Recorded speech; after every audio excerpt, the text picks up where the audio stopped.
came here. I heard him before we started, then he disappeared.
I found myself in the middle of it.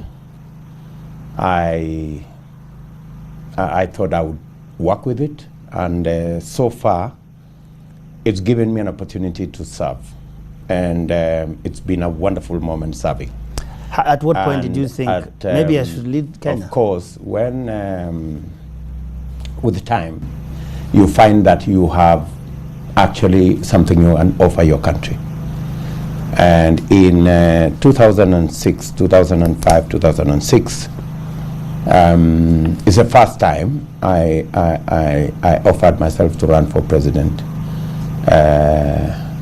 And of course, it didn't materialize in that election in 2007.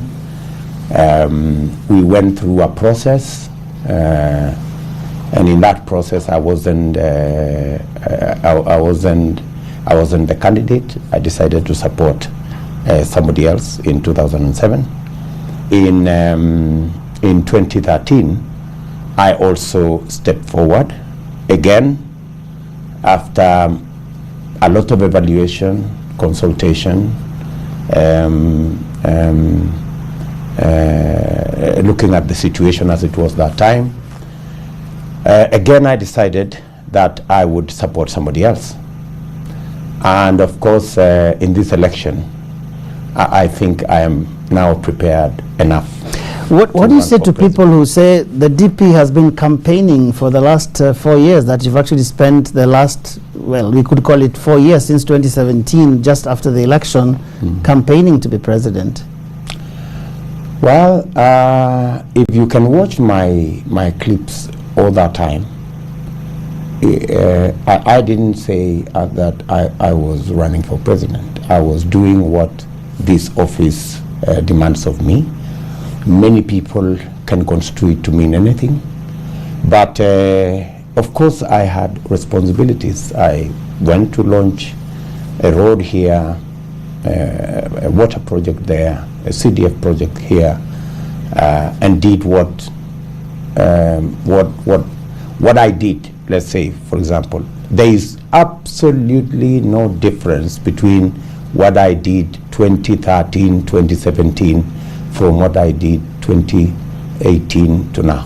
But right after the handshake, I remember you saying something to the effect that tutaunda serikali ya mama mboga. That came around 2018. Well, I think that came much later. Of course, the mama mboga thing is not anything new to me. I have always worked with grassroots people. I have always participated in programs that uplifted other people. I have grown up that way, you know, and it's informed by my background.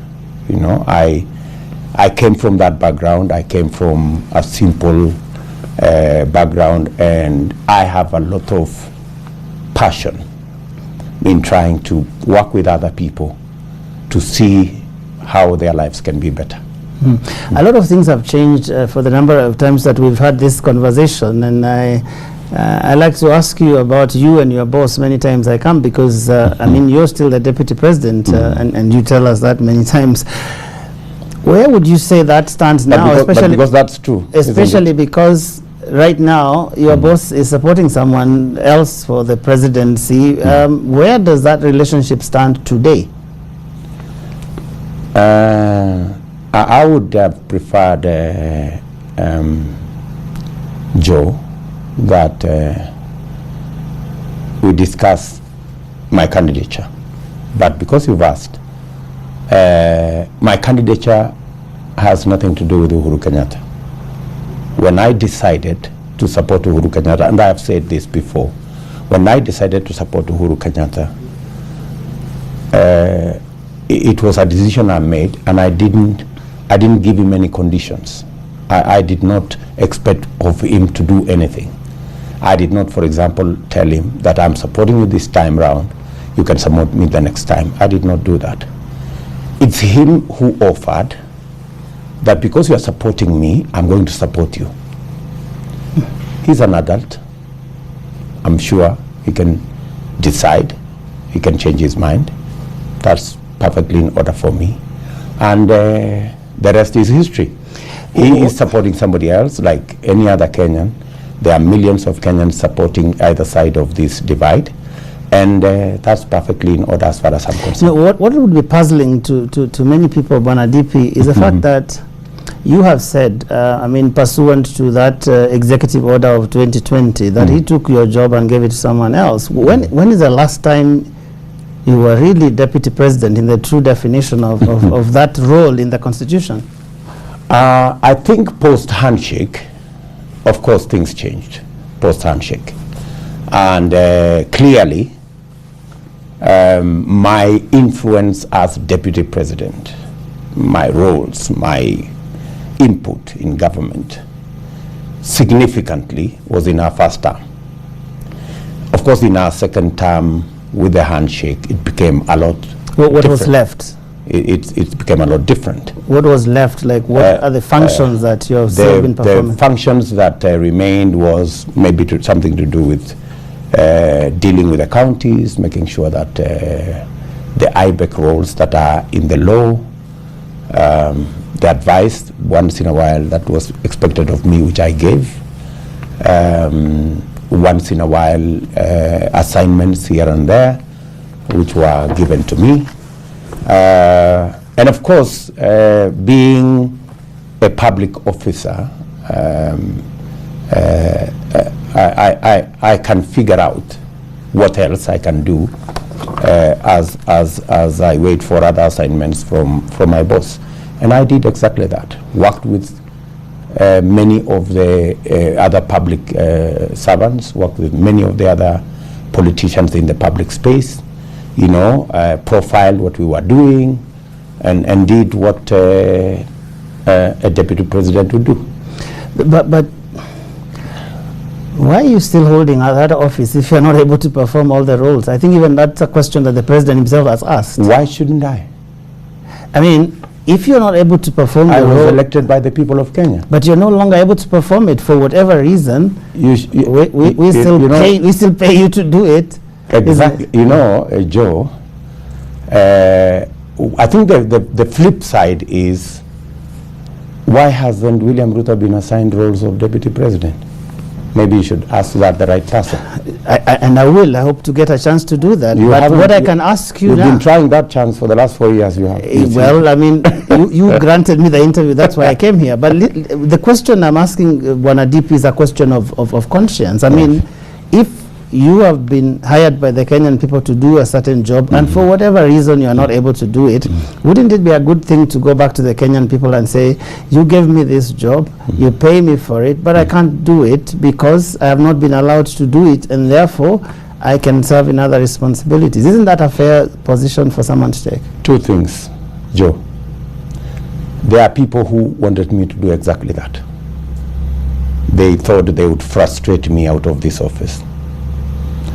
And I would never allow them to succeed in frustrating me out of this office. That's number one. Number two, they have tried to peddle this story that,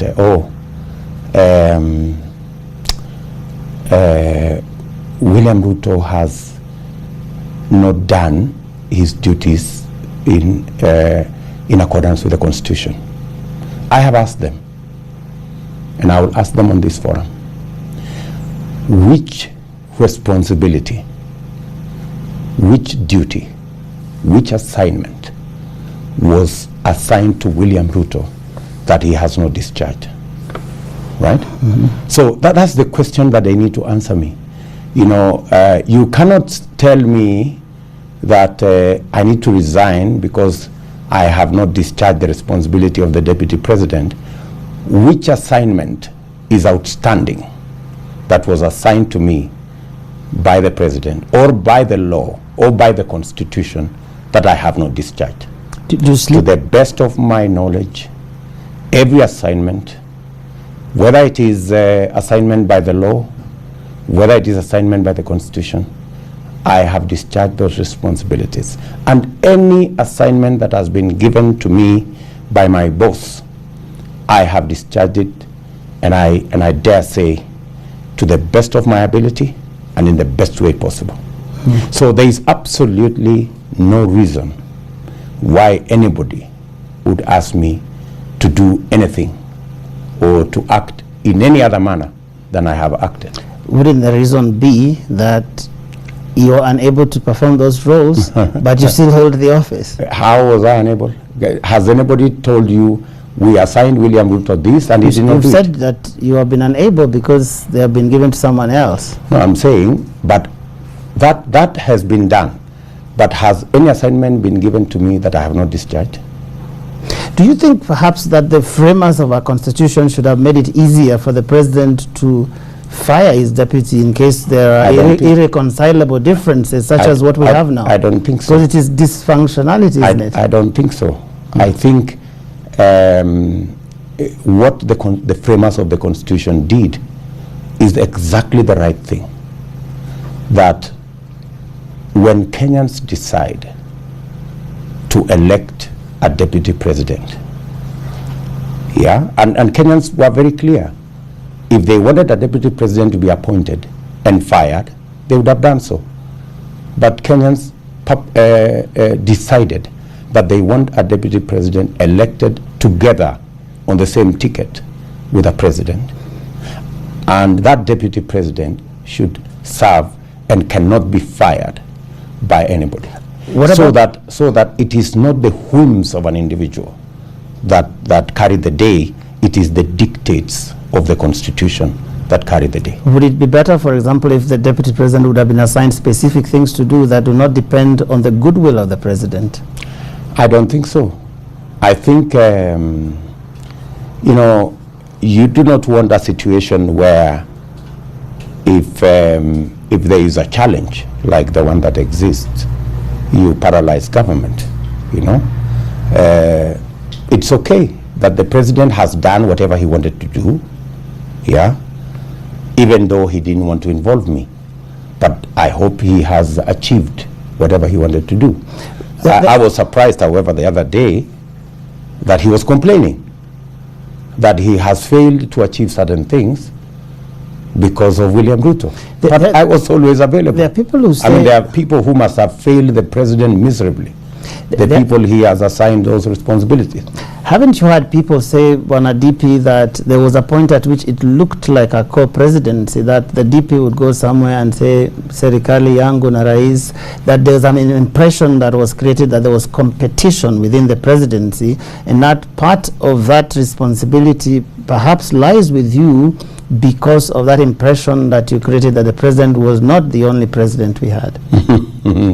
Can you be able to produce any place in any manner that I said anything to the effect that there was a co-presidency? I always, and I'm a very careful person, I always said either I've been sent by the president, I have always referred to the president as my boss, and it has always been clear. So do you bear any responsibility for the dysfunction we've seen for the last 5 years? I don't bear any bit of responsibility. Now supposing that you get elected in August, and somewhere down the road, 2 years, 3 years, you have a problem with your deputy, Bwana Rigathi Gachagua, for whatever reason, and you disagree completely, almost in the same manner that has happened right now, whichever direction it comes from. What are you going to do? I want to tell you, Joe, that what you have said will never happen. It will not happen. It doesn't just depend on you, sir. I want to tell you that I will not allow, for example, my running mate or my deputy president to be humiliated by junior staff. I would not want a situation where clear responsibility. In fact, I have said it as much, and I have said, I have committed myself in writing that there are responsibilities my deputy will carry. Even when we had a vice president always chaired cabinet committees, always did certain things. And I want to promise you that my deputy president will be a very busy person. But Bwana DP, many Kenyans will remember the relationship you had with President Kenyatta at the start. You wore the same sort of shirts. You interviewed CSS together. You did many things together. I think and so you will not get very far, Joe, with this unless you go and ask Uhuru Kenyatta. No. I'm asking the deputy president. Because I have told you. You are seeking to be president of Kenya. Yes. I have told you what I will do with my deputy president. I have put it in writing that the first assignment if he goes rogue, what would you do? Because you can't control what he will do. The first assignment, you know, if my deputy president goes rogue, there is the law. If he, for example, abuses his office, there is the law. The law will take its course. If he runs, if he does things that are unconstitutional, there is a way a deputy president is dealt with by the law. But I want to promise you that I will do everything possible to make sure the deputy president's office, which is a constitutional office, is a functional office that serves the people of Kenya. Great. And speaking of deputies, You have in the last few weeks named Mr. Rigathi Gachagua as your deputy. There's been quite a debate, and I'm sure you know that, around running mates in this country.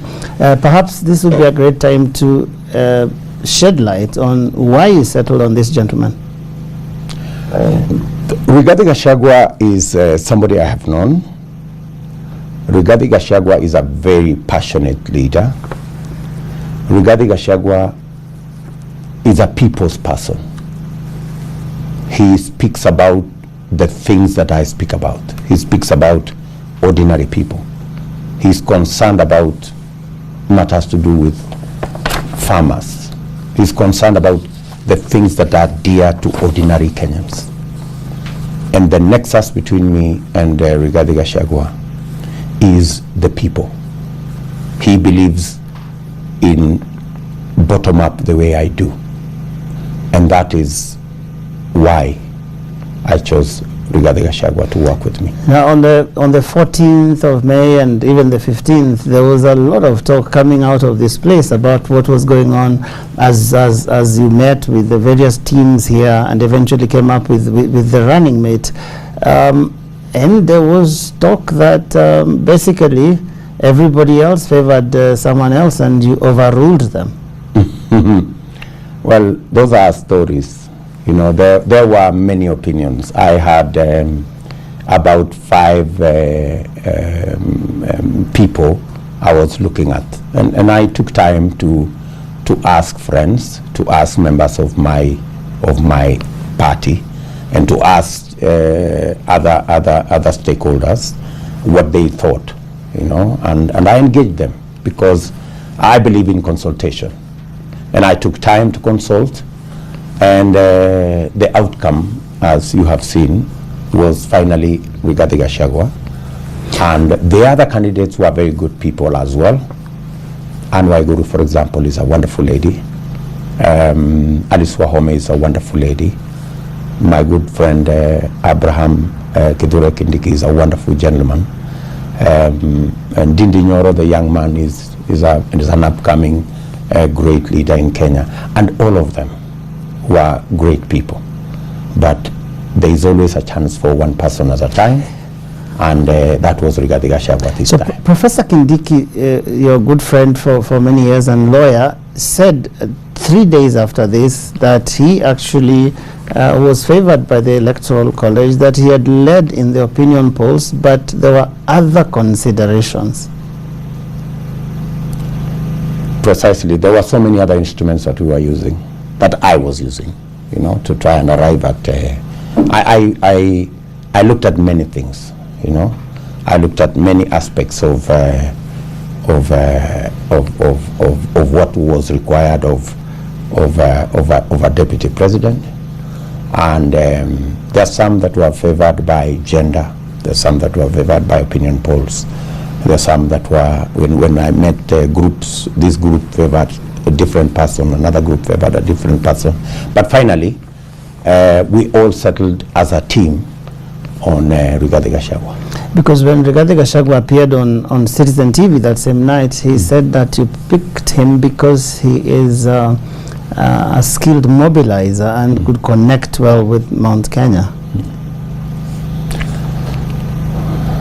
What's wrong with that? You see, why this? I mean, they say that the choice of running mate is one of the most important decisions a candidate makes, because if you get elected, Bwana DP, and God forbid something happens, this gentleman becomes our president. And I trust Rigathi Gachagua to carry the mantle. Yeah, that is why one would ask, solid gentleman. What are these things that would make him ready to take the reins of power in Kenya on day one? That gentleman is an accomplished public servant. He's a politician, self-made person, and what I like about him more is his passion for people issues. You know, that's really the challenge we have in our country. The challenge we have in Kenya is so much about leaders who are passionate about ordinary people, and Rigathi Gachagua is one of those Kenyans who is passionate about ordinary people. Now let's talk about the general election that we will have in less than 60 days. And you have been saying a number of things, but let me ask you a direct question. Do you believe that the elections that we will have on the 9th of August will be free and fair? I believe they will be free and fair, barring anything happening in between. You know, there's been all manner of attempts to derail that election. There's been a lot of, talk, or William Ruto will not be in the ballot. How? Nobody tells you. Or William Ruto will not get to 2022. How? Nobody tells you. Okay. That, if I recall, was said by Francis Atwoli. Surely you wouldn't say that's an attempt to derail the elections. Why not? He is just another citizen. Anybody can say anything on the street. I mean, you think so? Does saying Francis Atwoli have power to derail the elections? Are you saying Atwoli is a street person? Can he derail an election? I just want to be sure. Maybe I don't know some powers that he has. No, do you see him often around the powers that be? So you believe that Francis Atwoli can derail the election? Do you see him around the powers that be? Do you take that statement? I see you there too. Do you take those statements? Do you take sir. those statements lightly, especially when they are said in front of the president? Do you think those statements should be taken lightly? But anyway, so we've moved on. There's been attempts at to remove the IEBC commissioners, which again did not happen. There's been attempts to interfere with the voters' roll. When I said that close to 1 million voters were transferred this way, that way, people thought it was a story. But the IEBC has had to confirm that indeed there was an attempt, some voters were moved here and there. And in fact, some people, some officials of IEBC have been removed because of that attempt. But the IEBC itself, when at Bomas of Kenya, actually said that the audit had revealed those things, and that is why there's an audit. That's why they were dealing with it. Absolutely. And you actually said it was your supporters. I wonder how you knew that. But when they told you that it was largely people in Central Kenya and people in Rift Valley that were affected, what does that tell you? Is that where your supporters are? It doesn't require rocket science. Is that where your supporters are? It doesn't require. I've seen everybody campaigning in Central Kenya. So would you say that if anything happens in the Rift Valley in Central Kenya, that is William Ruto supporters? Unless you don't live in Kenya. If you live in Kenya, you would know that. The reason why I asked that, you have said many times that you are changing the politics, that Yes. you no longer play your politics with regions, you are playing your politics based on the economy, based on hustlers and all these people who are struggling to make it in life. And that's why one would be puzzled to think that you would see certain regions as your support bases. It's you, the media, who keep saying that. I thought you are the ones who keep saying this is William Ruto region, this is so-and-so's region.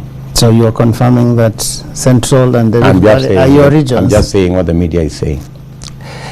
You see, this is a serious thing, Bwana DP, because when a person of the deputy president's stature says that there is an attempt to move his supporters from different places to interfere with their place in the IEBC role, there really needs to be solid evidence. That's what I am really trying to drive. That's what I'm telling you. That they are your supporters. The IEBC themselves have confirmed it. They didn't confirm they were your supporters. They confirmed, yes, the audit revealed movements of voters, isn't it? Yeah.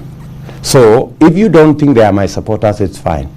If it's for me to think they are my supporters, then that's my opinion.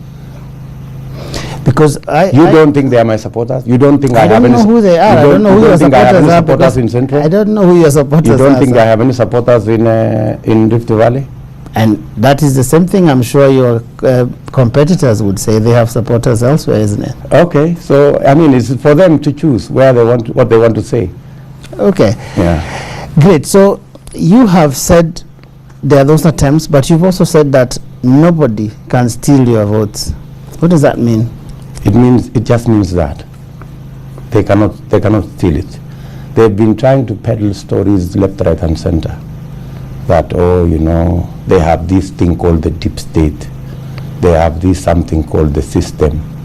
And they have been busy. In fact, the only two frontiers my competitors now are left with to work their politics is to try and cook opinion polls and to try and spread this thing about stealing the election. That's the only thing they are left with.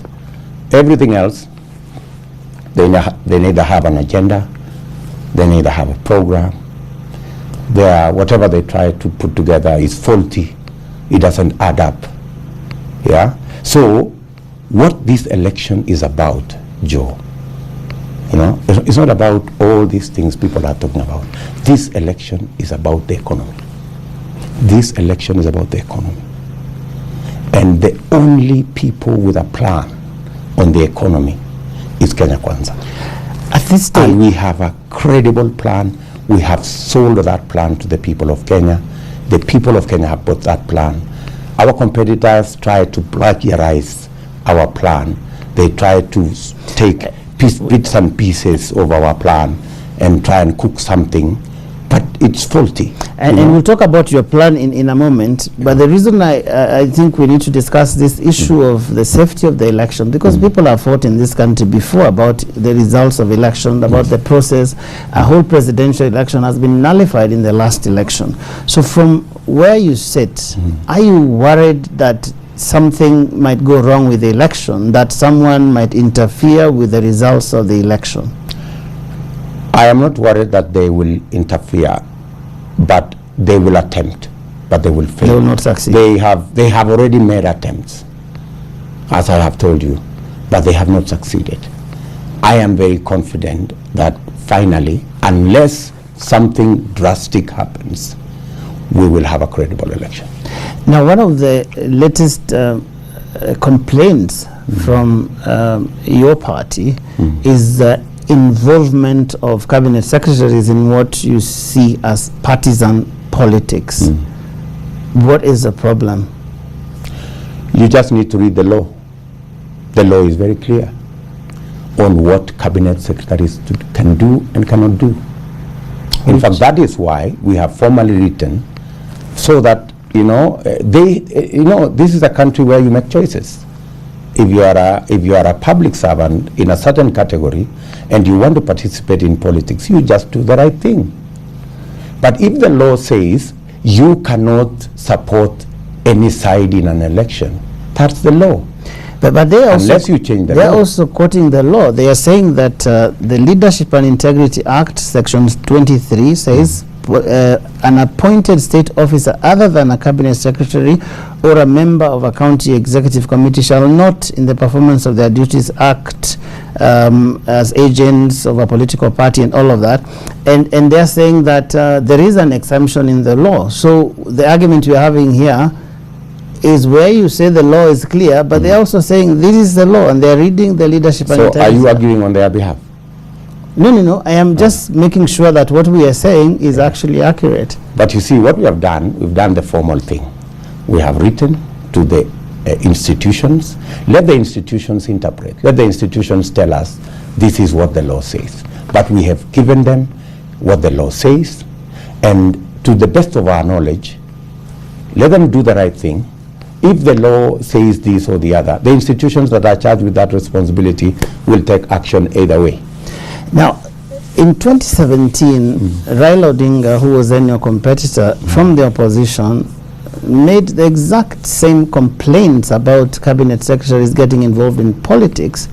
And I remember very clearly, there's a famous statement you made, wachana na Matiang'i, ukitaka kubishana, bishana na mimi na Rais Kenyatta. So, was it right then? What has changed? Or how could it have been right then? You need to contextualize what the situation was at that point in time. Yeah, we need to contextualize what the situation was at that point in time, Joe. And I think we are, to the best of my knowledge, we are now discussing trivialities.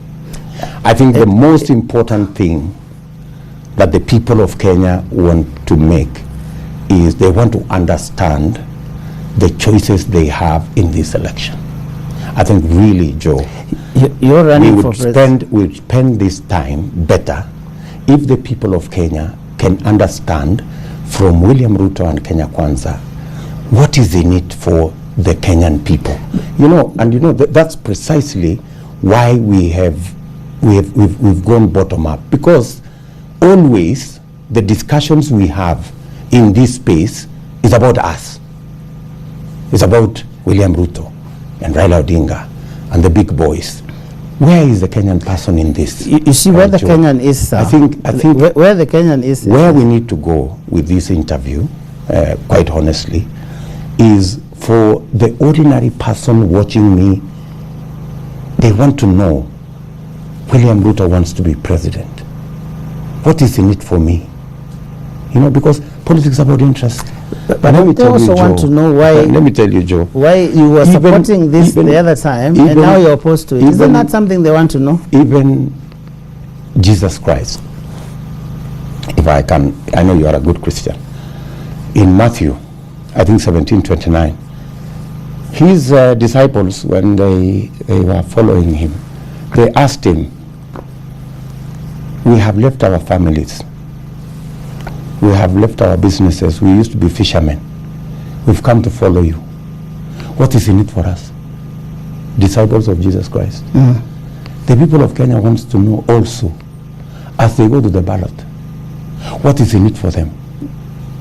And really, I think we would do a lot of service to those people if we discussed what is in it. For the people who will wake up early in the morning, I understand to that, go sir. and vote. And we will discuss that. The quarrel between William Ruto and Raila Odinga and Matiang'i and I don't know who, this is neither here nor there. Isn't this about integrity of leadership? That something was okay 5 years ago, and right now it is not. And I think the Kenyan people will be confused that if William Ruto said it was okay for Matiang'i and Musoro to campaign, please let us, because we don't have the whole of that context here. You're bringing, you're jettisoning something into this discussion. We need to look at the context. What was the context of my statement that they didn't campaign? What was the context of my statement in that situation? And what am I saying today? I am not saying it's my word versus theirs. I am saying let's follow the law. It doesn't matter what it was 5 years ago. If a wrong or two wrongs do not amount to a right, if it was wrong then, it is wrong now. Do you regret supporting them then? Supporting who? Matiang'i and Musoro. I don't even remember what the statement you're talking to me about. You needed to have told me in advance so that I can refresh myself. What was the context? What did I say? It was in what situation? But, unless you just want to fault me to say I was right then or I'm trying to be wrong today, or what are you trying to say? Now, one of the other things that have come up is the whole thing of NIS. I heard you talk about it the other day. You've also written about it because these are issues related to the election. Are we ever going to talk about the real issues of this election? Yes, we will. Or we are going to discuss NIS and the ministers? And let me tell you, Joe, let me be honest with you, with a lot of respect. I want to discuss bottom up. And you will. I want the people of Kenya to understand how is their life going to change. Because, and let me tell you, the reason why I have taken time, for example, to go to every county and listen in what I am calling an economic forum in every county is because for a very long time we have made politics the business of the elite. My good brother, it's time that ordinary Kenyan comes to the middle of the equation. And that is why this election is about the economy.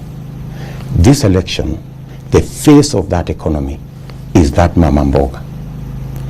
The day, my good brother, we begin to discuss the things that will lift the 15 million Kenyans who today are struggling.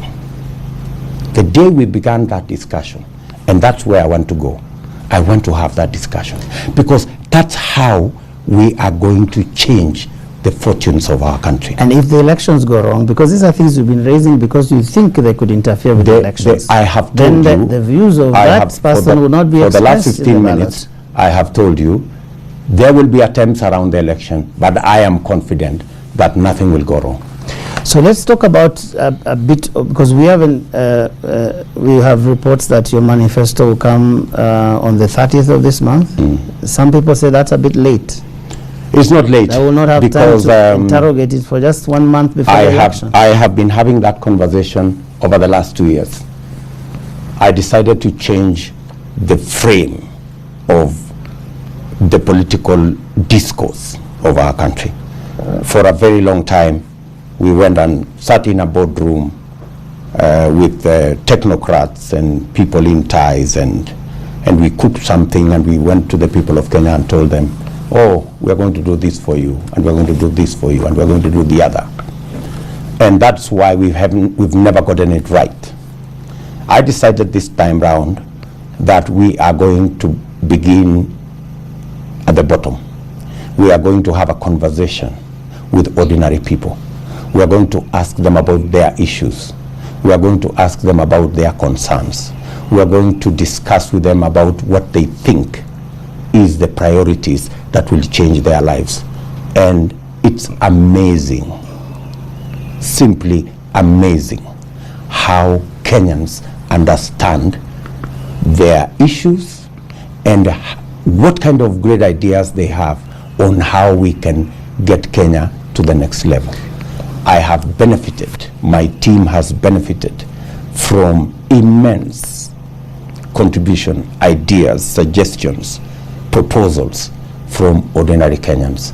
We are gradually getting to a people's manifesto, a manifesto that will reflect what ordinary people would want change in their country. And they basically, we've basically converged them into about 4 broad areas. One area is the transformation of agriculture. That is a big space. And for your information, the transformation of agriculture will create jobs, create incomes, improve our foreign exchange, and it will put money in very many people's pockets. And what are we saying? For example, we are talking about how we are going to transform that space in agriculture. This is a plan President Uhuru Kenyatta and I had in our Big Four plan. Unfortunately, when the handshake came, that whole Big Four plan fell apart. And that's why even when you had the president discuss on his last day of Madaraka, there was no mention of Big Four because it blew up and disappeared. So what we are doing about transformation of agriculture is, number one, increasing the productivity of our farmers. They have told us in every place that they want to increase their production, for example, of milk. On average, they produce 2 kilos. They can produce 10. And they have told us the problem is the cost of feed. In Busia, Kakamega, and other areas, they have told us we are able to grow soya, we are able to grow simsim, we are able to grow sunflower. Give us a market. The market is right there. The market is in animal feed, which uses many of these products. So what is required is just a connection between the people growing soya and the people using soya for animal feed. But would it have been great for us to as a people in this country, to have had that concretized in your manifesto, so that people can interrogate how you pay for it and everything, because right now it is it's a conversation that we don't know whether it will be ultimately in that document, because mostly what the manifesto is this is what I'm presenting to you as Kenyan people, interrogate it, this is the basis upon which you elect me. But here, if we have only 1 month to look at it, no, let me tell you, that as unfair? This conversation is not a 1 month conversation. I decided to make it a 1 year conversation. We've been having this conversation with Kenyans in every county. What will happen on 30th is that we will just put it together, the ideas that Kenyans have already put in there, and it will reflect what they want done for their country. And for your information, I am going to sign a county charter, county by county, on what their priorities will be, on the investment areas they want us to invest in. And for every county, I will have a county charter, so that whatever we have agreed, which road are we going to build that is going to change their economic fortunes, which investment, like for example, we were in Nyandarua the other day, the cold rooms they want for their horticulture, the cold rooms they want for their potatoes, the factory they want for their milk. That is the conversation, and that is what is going to change Kenya for the better. Let's talk about a charter that you have already signed, because we saw you at the Nyayo Stadium the other day with a section of Kenyan women, and you signed a charter there. And one of the most spectacular things over there is the issue of two-thirds gender, and you say that you will ensure that's implemented in 100 days. That's staggering. How are you going to do that? The women asked me that I must have, what I signed is we must have a formula in 90 days. We must have the how in 90 days. I believe it can be done in 12 months. We will have the how, we will have the mechanism put in place. In fact, that's the word. We will have the mechanism, and within 12 months, we should be able to actualize the two-thirds gender. We've tried for 20 years. There have been the Chepkonga Committee, there's been Judici Jenny, there's been Duale 1, Duale 2. We've never made it. What is this magic? What is this trick that you will have a formula in 90 days? We will have a formula in 90 days. We've had gallant efforts, so much so that there was a time that those efforts in Parliament were supported by yourself, by President Kenyatta, by Raila Odinga, and still it didn't come to. What is this thing that will happen? My good brother Joe, when I make a commitment, I think through it. I have made that commitment to the women of Kenya. I intend to deliver. Do you have some snippets of what in 12 months that formula might look like? There are already several steps that we've done.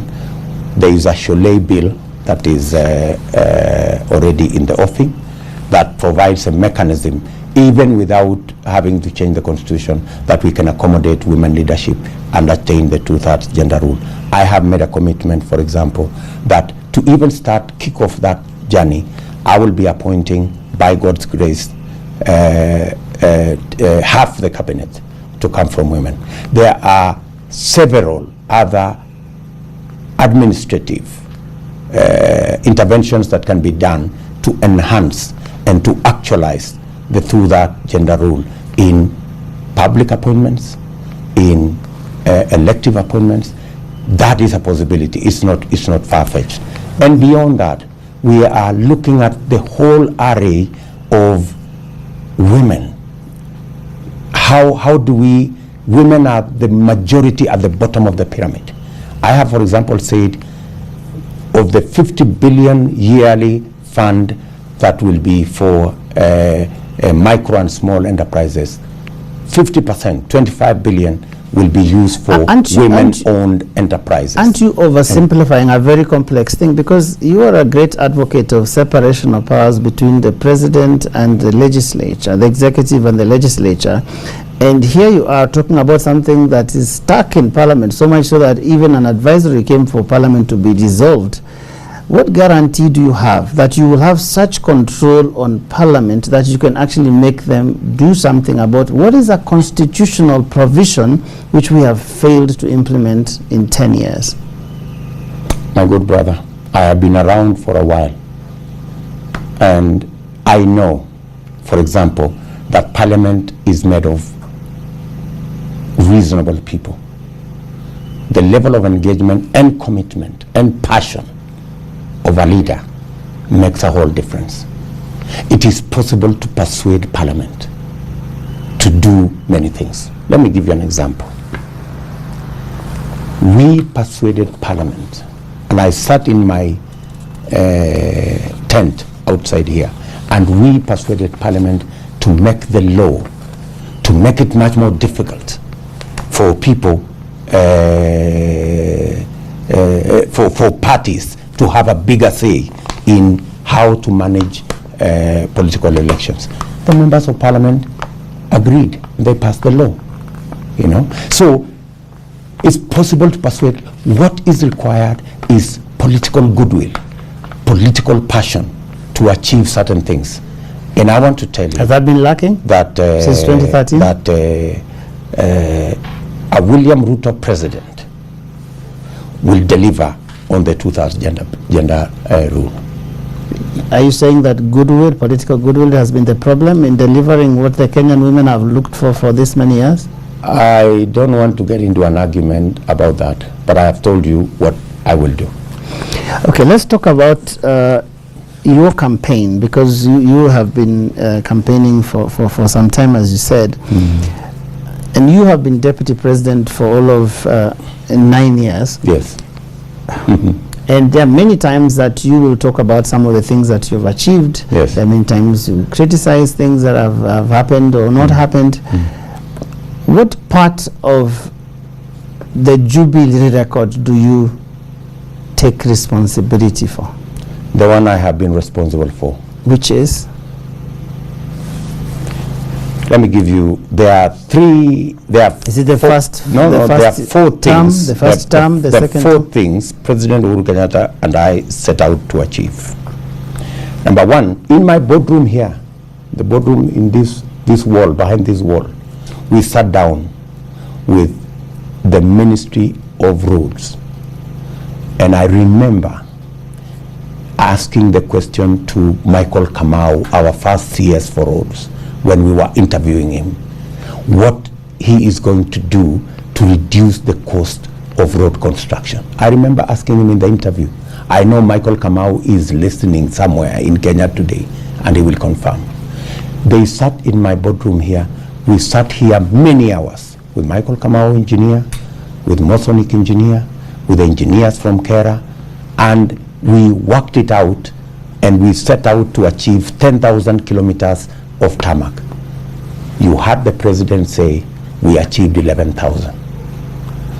We worked with it, and in fact, I can tell you that the decision to change to create different categories of road construction was made in my boardroom here.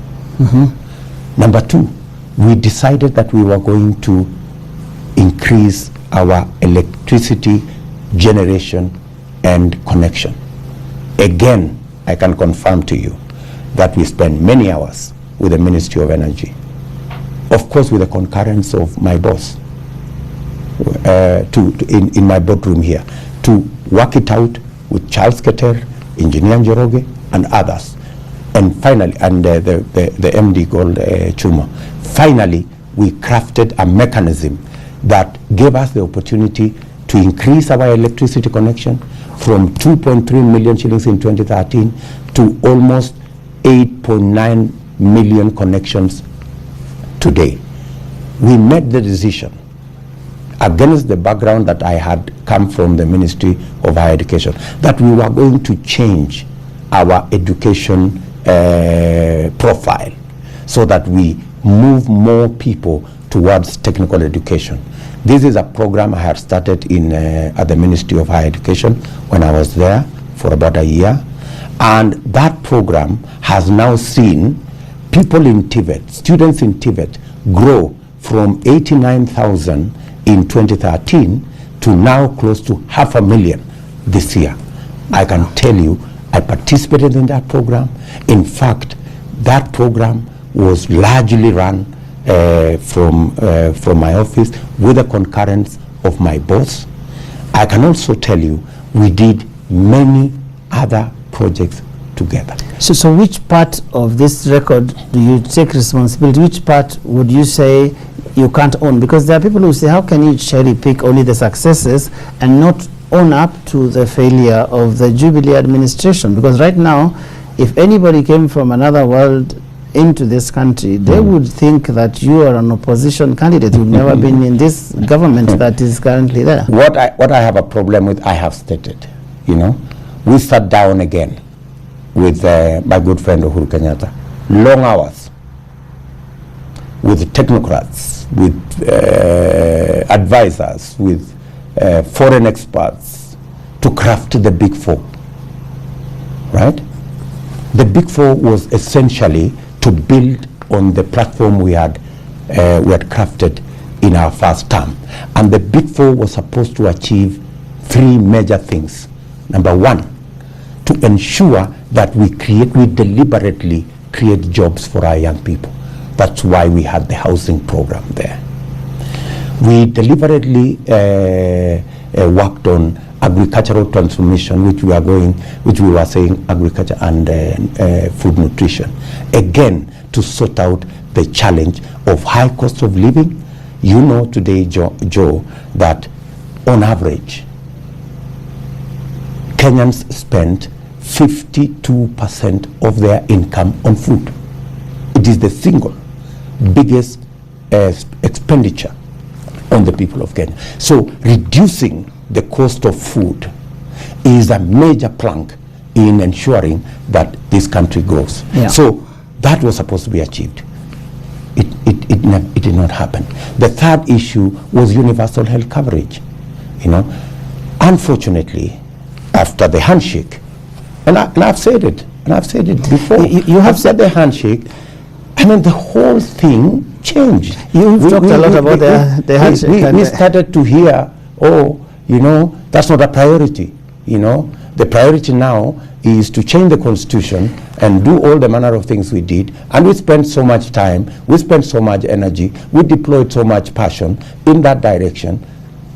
And unfortunately, it didn't get anywhere. But Bwana DP, you would understand when people have a problem with you basically owning to the good things that happened, yet we saw corruption in the first term of Jubilee, where you were a key player. At that time, you were the real deputy president, as you said, because you were listened to. What part of responsibility would you take for the mega corruption that happened in the first term, whether it was NYS, whether it was the county medical equipment scheme, whether it was the Hustlers Jet, as they called it, whether it was the Hustlers Jet is a creation. Whether it was is a creation of the media. Whether it there was no Hustler Jet corruption. There was nothing. Well, Edward, it was investigated by everybody. The Auditor General released. The Auditor General released a report. Yeah. But even if you were to talk about that, the Auditor General himself said of that 5 years that 30% of the budget could not be accounted for. Surely, what part of responsibility would you take for the bad things that happened in those 5 years? Let me tell you, Joe, a lot has been said about what happened that time, right? Many of which is what was said conveniently to try and blame it on William Ruto. The dams issue, for example. The dams issue today, are you aware, Joe, that the project of Aror and Kenmare has never been cancelled? Despite the hula baloo and the talk of corruption and the talk of everything, it is still a live contract, because there was absolutely nothing wrong with Kenmare. It was signed alongside all the other programs. So what I am trying to tell you is, okay, the statement that was released by the government, we are being told about those dams, that absolutely the statement that was released by the government said that they were neither technically nor financially viable. That is what even the president himself, the statement So came from Sita. if the statement by government is true, why hasn't the contract been cancelled? You should tell me. You're part of that government. I don't work in government. You're part of that government. Your answer, your answer is of course as good as mine. So what I'm saying, sir, is this. Are you saying that William Ruto can only take credit for the things that worked in the Jubilee administration, but is totally a stranger to all the corruption and the scandals? I take credit for what I know I did. Yeah, and it's justified because I worked on it, long hours. You know, you cannot deny me the what we achieved, because that's an achievement we made, and it's not just we achieved. What happened to collective responsibility? We worked on it. We worked on it together, right? But the question I ask you, Joe, because it's also good for you to understand. We have been with the handshake government now for 4.5 years. But I had my competitor say the other day, they still lose 2 billion shillings a day. So, you know, the money was stolen from KEMSA. The COVID billionaires are walking around. They are the ones financing the Azimio campaign. They are the beneficiaries are sitting in the Azimio campaign. What is all that? What is going on there? You know? And I want to tell you, Joe, there is a lot of smoke screen, you know, going on in Kenya to try and derail the real issues that will inform this campaign. And I want to tell you, the real issues that will inform this campaign are, number one, who has the plan to reduce the cost of living? Who has the plan to create jobs for the 4-5 million Kenyan young people who have certificates, diplomas and degrees, who are walking our streets? Who has the plan to improve the earnings of the 10 million people who are joining the 700,000 Kenyans who are joining the lottery every year to go and hustle, make 100 shillings, 200 shillings a day in a game of guesswork?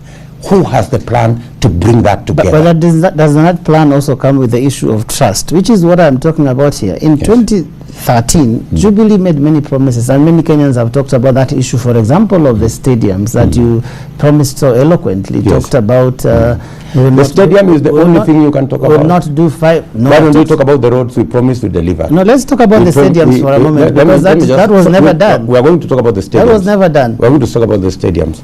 Of about 7 issues we promised, we delivered 6. Maybe the stadium's delayed.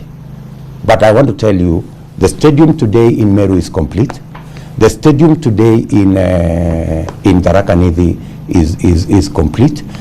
Many of the other stadia are actually complete. So, when I was coming here, someone called me to ask about Kamarin. Kamarin Stadium is not yet complete. Eldoret is not yet complete. And it's because of delay of payment. But of all the other promises, we delivered on the roads, we delivered on electricity, we delivered on matters to do with Tibet. We have largely delivered. The place that I want to tell you, I regret. That was going to be my question. Do you regret making that promise? That we have not delivered is on the big 4. That's where we've not delivered.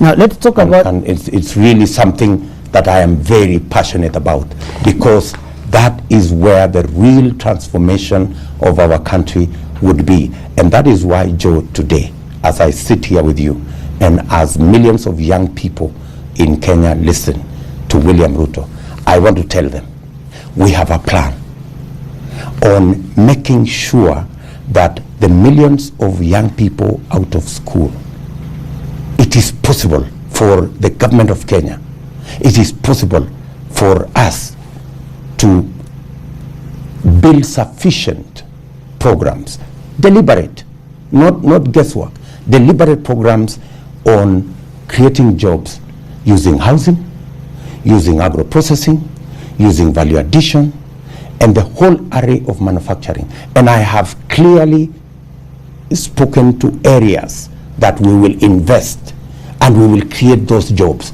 The biggest problem we have is that those people who sabotaged the Big Four, sabotaged our housing plan, sabotaged our plan on value addition, is because they want a situation where we have all these desperate young people. They become easy to manipulate, and that is why today you have this kazi mtaani thing. You know, it's really insulting to the young people of our nation that you sabotage the program of housing and value addition that would have given them decent jobs. And then, because there is an election, you have now rolled out a kazi mtaani thing. You want to pay young people, I don't know, 1,000 shillings. I hear now it's not even 1,000. Somebody has run away with 500. They have remained with 400 and something. Really? Now is that really what you want? Those are very serious allegations, and if they are true, that's true. They relate to something I want us to talk. Are you aware that the Kazi Mtaani thing is being rolled out? It is in the public domain. Yeah, it's been going on. But it's not been going on. It's being rolled out now. It is because there is an election, and because there are people who have real contempt. But in fairness, Bonadipi, the Kazi Mtaani thing has been going on for a while. It's No. This I mean, you live in Kenya, my friend. It stopped years ago. It has just been started now. It has been resumed. But let's talk about corruption, because you seem to be alluding to it. That, I mean, corruption is a big issue in the country, and even the other day when you had a meeting with the EU delegation, you actually talked about it very eloquently. Correct. What is the most radical thing you will do to deal with corruption if Kenyans elect you in August? 3 things. Number 1, I will make sure that on day 1, I will operationalize the judiciary fund. The judiciary fund will do the following. The judiciary fund has not been operationalized because there are people who want to keep the judiciary on a short leash. The judiciary fund will give the judiciary the latitude, the resources, the capacities to hire staff, as many judges as they want, as many magistrates as there are for them to do a good job. It will give them the opportunity to get justice delivered in a shorter time, whether they are corruption cases, whether they are whatever cases. Corruption case that takes 14 years, 15 years is not a corruption case. You know, corruption cases should be delivered sooner and faster and much more efficiently. The judiciary fund will do that. Number 2, I will make sure that the whole chain of the criminal justice system, starting from the EACC, the DCI, the IG, have operational and they have financial independence. Today, there is absolutely no reason why the IG has got to go and kneel before the PS office of the president for them to be funded. There is absolutely no reason.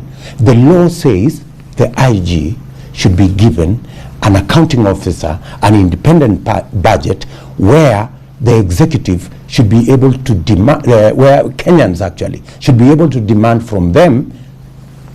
Why hasn't this happened? Why hasn't this happened?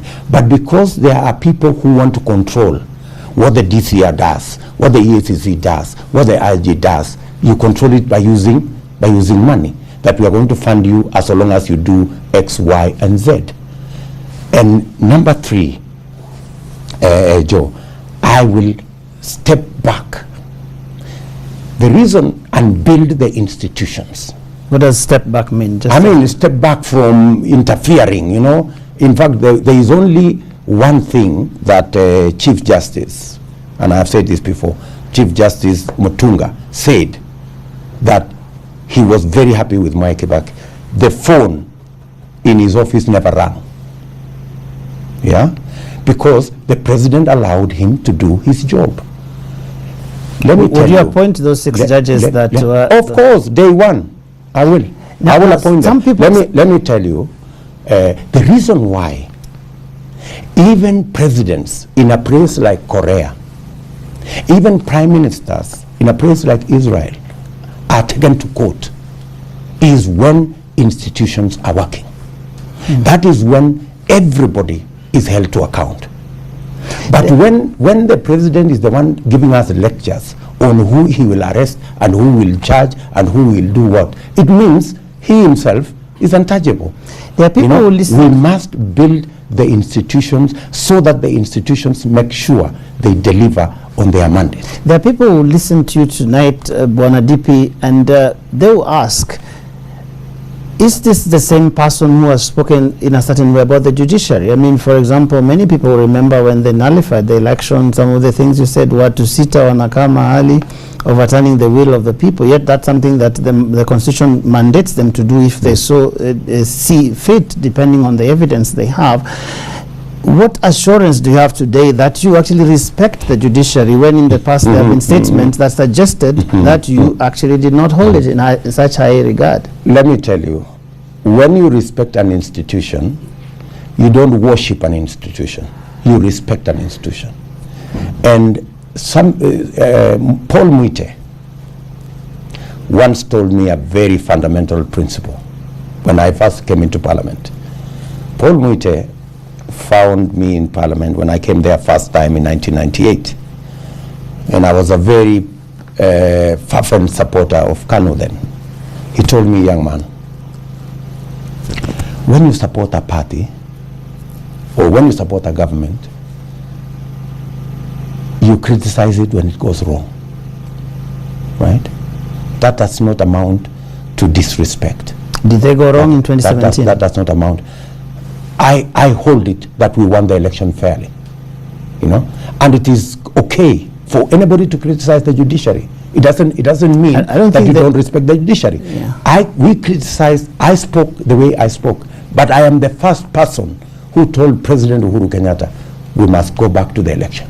I think what I led the team that went back to the repeat election, because much as I disagree with the judiciary, I respect the judiciary, and that is why I think what was worrying then was not whether you disagree with their decision. It was more about questioning whether they actually have power to overturn an election, because you said 6 people overturning the... But criticism, what is criticism, Joe? I mean, I didn't agree with them, you know, but that does not mean I didn't respect their decision. Those are two different things.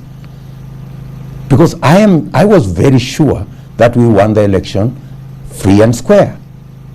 But my criticism of the judiciary is because we want a strong institution, right? But it doesn't mean the same thing as not respecting their decision. I criticized them, but I respected their decision, and we went back to the election and won. Now, here's the other question that I think will come with regard to this question of corruption. There are people who are closely associated with you who have been implicated in corruption. Some have ongoing cases, including your running mate. Are you going to let them out there to hang, if that is what it comes to? Because I imagine that these cases will proceed even after the election. If they are culpable, my friend, if they are culpable, and that's why I'm telling you, the institutions we want to build, the freedom we want to give to the judiciary, the freedom we want to give to the criminal justice system, the financial independence we want to give to them, is so that they can prosecute anybody, including the president, if they abuse the constitution or if they are corrupt. It is the only chance we have in Kenya. The reason why... So if your deputy today, because he has many cases that are going on, yes, is found culpable, are you telling the Kenyan people today that you will actually let him continue with that case after you get elected, if you are? Why not? And then if he needs to be jailed and all that? Why not? I mean, that's the law. And that's why I'm telling you the difference between us and our competitors is that our competitors today, as I speak to you, the COVID billionaires can never be taken to court. The president told us 21 days. But because they are people who are friends, Who are relatives. these people? You've been talking about them. You know as much as I do. How would I know? Yeah, you are the deputy president. You are the deputy president. I'm not. But if you are saying tonight, if you don't know, Joe, then the reason why they have not been prosecuted should be sufficient evidence for you to know who they are. There are many people who have not been prosecuted for many years in this country, Bwana DP. So that's why I'm telling you. My question is, as a DP, as long as the fight against corruption is political or is such that friends of so-and-so, relatives of so-and-so, acquaintance of so-and-so cannot be prosecuted, we will lose the you are on record as saying, for example, that the cases against your running mate are political. You said that many times. The way, and unless it is proven otherwise by a court of law. And here you're saying that you will actually allow them to proceed. And they will proceed. If they have merit, they will succeed. If they are political, as I say, they will fail. So that's why, and that's the fundamental difference between us and our competitors. Our competitors believe that the fight against corruption should be by individuals against whoever they don't want.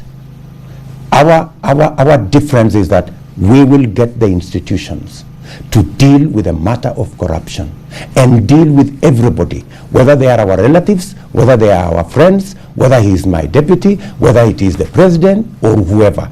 Nobody should be safe from corruption. The institutions should be made in such a way, and that is what I intend to do. I will make sure that the Chief Justice and the judiciary have the financial independence to be able to discharge their responsibility. The criminal justice system don't have to report to the office of the president. We will give them their financial independence, we will give them an accounting officer, we will give them a budget to run with, and they will do whatever they think whatever they think is right, and whatever is given to them as mandate by the Constitution and the law. That is the only chance, Joe, we have to fight corruption and succeed in fighting corruption. Now, because we are almost running out of time, what happens to William Ruto if he does not win the election in August? Before we go there, Joe, let me explain first two things. Number one, I have said clearly, as part of what I and my team intend to achieve, is to sort out three things. Number one, we need to sort out the youth unemployment. It's a ticking time bomb. We are sending close to 600,000 young people, energetic, educated, into a lottery, and they don't know what to do. They get involved in odd jobs. They are earning between 100, 200 shillings. We need to sort it out. And this is how we are going to sort it out. Number one, we are going to invest in deliberate government programs like housing, like agro-processing, for example, at the EPZ, to make sure that we create jobs for these young people. Number two, the 10 million or so people today in the informal sector, the micro, and who earn 100, 200 shillings. We will make sure that we do three things. Number one, we make sure that we organize where they do their hustles. Number two, we make sure that the law protects their hustles. And number three, we make them access credit. Credit is the biggest undoing of small businesses. I spoke to a woman, for example, and I told you this, in Ruaraka, Shiko. She was in fact in the meeting of the women the other day. They pay close to 3,600% a year to access credit. Those are the people we want to save from Shylocks and from all this, Fuliza and all this. So accessing credit. What will accessing credit do to them? If they just access credit at even the current rates of 10%, those ordinary 10 million Kenyans, we will move them from earning 200 shillings to earning 500 shillings a day. This economy in 10 years will double. What are we going to do? We are going to make sure, for example, that we sort out the whole space of health by making sure that we we conceptualize and drive universal health coverage. Today, 5 billion liters. We can do